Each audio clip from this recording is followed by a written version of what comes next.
Zee 24 तास एक पाऊल पुढे।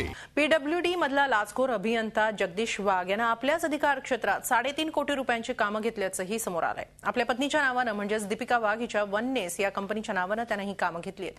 त्र्यंबकेश्वर तालुक्याचा चार्ज वाघ यांच्याकडे होता। असं असताना त्यांच्या पत्नीच्या कंपनीवर गेल्या 3 वर्षात लाखो रुपयांची खैरात कशी झाली हा प्रश्न आहे। झी मीडियाकडे 2008 पासूनच्या वाघ यांनी केलेल्या कामांची यादीच आलेली आहे। ही आहे नाशिक जिल्हा मध्यवर्ती सहकारी बँक। 4 आमदार, 2 मंत्री, 1 माजी खासदार आणि इतर राजकीय पदाधिकारी असे 29 जणांचं संचालक मंडळ या बँकेवर आहे। मात्र सहकार आणि राजकारण हातात हात घालून चालत असल्यानं बँकेतले गैरव्यवहार समोर येऊ लागले आणि संचालक मंडळ आरोप प्रत्यारोपात अडकून पडलं। अशा प्रकारे बँकेची कुठलीही आर्थिक परिस्थिती वैयक्तिक इतकी खराब नाहीये, ती सुधारण्यात येईल आणि जे काही दोषी संचालक असतील त्यांच्यावरती नियमानुसार कायद्यानुसार कारवाई होईलच। साठी कुणीही घाबरून जाण्याचं कारण नाही, त्यांनी कुणीही ठेवी काढू नये। निश्चितपणानं हे सगळे जे संचालक आहेत त्यांचा व्यक्तिगत स्वार्थ जिल्हा बँकेमध्ये साध्य होऊ शकलेला नाही आणि त्यामुळे अशा पद्धतीचं विधान या सगळ्यांनी केलेलं आहे। स्वतः माणिकराव कोकाटेंच्या कालखंडामध्ये 16 कोटी रुपयाचा खर्च करून जी जिल्हा बँकेची इमारत बांधली गेली, त्या इमारतीची अद्यापही बांधकाम परवानगी ही महानगरपालिकेने दिलेली नाही। संचालकांच्या साठमारीत बँकेच्या आर्थिक परिस्थितीकडे दुर्लक्ष झालं।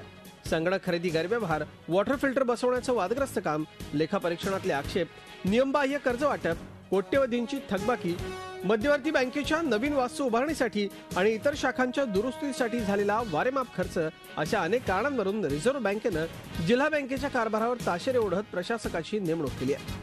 संचालक मंडळातल्या राजकारणामुळे बँकेचा राजकीय आखाडा झालाय आणि शेतकऱ्यांना बँकेकडून दिलासा मिळत नाही अशी शेतकरी नेत्यांची भावना आहे। काही कर्जदारांना तर बिगर तारणाची कर्ज दिलेली आहेत, त्यांची वसुली हा NPA होण्यामध्ये फार मोठा त्यांचा सहभाग आहे आणि बँक बुडवण्यामध्ये शेतकऱ्यांपेक्षा बिगर शेतकरी लोक, राजकारणी लोक, संचालक लोक, सहकारी अधिकारी यांचाच मोठा सहभाग असल्याचं तुम्हाला दिसून येईल।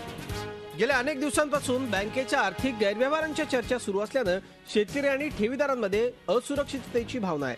आता सर्व कारभार प्रशासकाच्या हाती गेल्यानं आर्थिक संकटातून बँक बाहेर पडेल असा विश्वास जरी शेतकऱ्यांना वाटत असला तरी प्रशासक आणि सहकार खातं कॅमेऱ्यासमोर कारवाईबाबत काहीही बोलायला तयार नसल्यानं शेतकऱ्यांमध्ये संभ्रमावस्था कायम आहे। मुकुल कुलकर्णी, झी मीडिया, नाशिक। झी 24 तास एक पाऊल पुढे।